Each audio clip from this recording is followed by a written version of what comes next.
ముఖ్యమంత్రి కేసీఆర్, మంత్రి కేటీఆర్ చిత్రపటాలకు సూర్యాపేట జిల్లా కోదాడ పట్టణంలో టీఆర్ఎస్ అధ్యక్షుడు పాలాభిషేకం నిర్వహించారు. ఈ సందర్భంగా పలువురు నేతలు మాట్లాడుతూ మునుగోడు ఉప ఎన్నిక ముందు చేసిన వాగ్దానాలను అమలు చేసి మరోసారి టీఆర్ఎస్ మాటకు కట్టుబడి ఉందని తెలిపారు. 1540 కోట్ల రూపాయల అభివృద్ధి నిధులను ఉమ్మడి నల్గొండ జిల్లాకు కేటాయించడం హర్షణీయమని పేర్కొన్నారు. అమావాస్య పున్నమికు కనబడే కొంతమంది ప్రతిపక్ష నాయకులు శరవేగంగా తెలంగాణ రాష్ట్రాన్ని అభివృద్ధి పదంలో ముందుకు తీసుకువెళ్తున్న ముఖ్యమంత్రి కేసీఆర్పై విమర్శలు హాస్యాస్పదమని ఎద్దేవా చేశారు. రాష్ట్ర ప్రభుత్వం ప్రవేశపెట్టిన పథకాలు దేశానికే దిక్సూచిగా మారాయని కొనియాడారు టీఆర్ఎస్ నేతలు.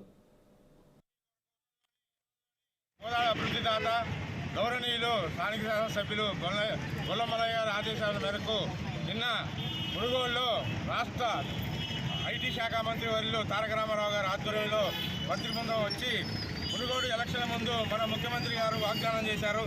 ఈ ఉమ్మడి నల్గొండ జిల్లాని అనేక అభివృద్ధి పథకాల్లో నడిపిస్తామని ప్రజలకు ఇచ్చిన హామీ కొరకు నిన్న మంత్రివర్గం వచ్చి దేశంలోనే ప్రపంచంలోనే మొట్టమొదటిసారిగా ఎక్కడో అసెంబ్లీలో కూర్చొని తీర్మానాలు ప్రవేశపెట్టి ఎన్ని కోట్లు ఇచ్చినామని చెప్తున్నారు. కానీ ప్రజల ముందుకు, ప్రజల కోసం, ప్రజల పరిపాలన కోసం కేటీఆర్ గారు మునుగోడు వచ్చి 1544 కోట్ల రూపాయలు మంజూరు చేయడం జరిగింది ఉమ్మడి నల్గొండ జిల్లాకి.